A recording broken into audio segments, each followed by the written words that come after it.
আসসালামু আলাইকুম প্রিয় ভাই বোনেরা, কেমন আছেন আপনারা? আলহামদুলিল্লাহ আমি ভালো আছি। আশা করছি আপনারাও ভালো আছেন। আমি আজকে যে বিকেলের নাস্তার পার্ট 2 নিয়ে চলে আসছি আপনাদের কাছে। আসলে সব ভিডিও তো ছোট করা যায় না, কিছু কিছু ভিডিও কিছু কাজ করতে গেলে অনেক সময় নিয়ে করতে হয়, অনেক লম্বা হয়। তাই ভিডিওগুলো আমি পার্ট পার্ট করে দিচ্ছি, এটা কিছু মনে করবেন না, একটু কষ্ট করে ভিডিওগুলো দেখবেন।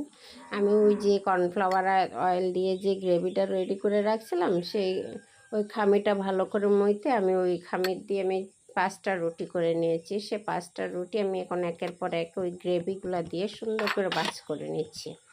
ওই গ্রেভিগুলো দেওয়াতে রুটিগুলা মেলতে এবং করতে অনেক সুন্দর সফট হয়ে যায়। আমার গ্রেভি দিয়ে রুটিগুলা আমি সুন্দর করে ভাজ করে নিয়েছি। এখন আমি পরোটার মতো 4 কোনা করে ভাজ করে এখন সবগুলা দিয়ে একটা রুটি বানাবো। একটা রুটি অনেক বড় করে এবং পাতলা করে বানাবো। রুটিটা সবাই হয়তো যারা নতুন তারা বানাইতে একটু কষ্ট হবে, যারা পুরনো তাদের কাছে এটা কোনো বিষয় না। যারা নতুন তারা একটু গ্রেভিটা দিয়ে রুটিগুলো মেলবেন, দেখবেন অনেক সুন্দরভাবে হয়ে যাবে। আসলে প্রথমে মনে হবে অনেক কষ্ট, আসলে কষ্টের কিছু নেই, চেষ্টার কাছে সব কিছুই হার মেনে যায়। মানুষ চেষ্টা করলে সব কিছুই করতে পারে। এই যে আমার অনেক সুন্দর করে এবং বড় করে রুটিটা বেলা হয়ে গিয়েছে। এইবার আমি রুটিগুলো কেটে সুন্দর করে সাইজ করে পিঠার জন্য রেডি করব।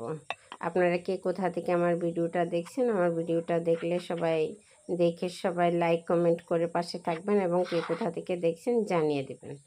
আর আমি যেন পরবর্তীতে আরেকটা সুন্দর ভিডিও নিয়ে আপনাদের কাছে হাজির হতে পারি, সে দোয়া ও ভালোবাসা রাখবেন। আমার আজকের মতো শেষ। আসসালামু আলাইকুম রহমতুল্লাহ।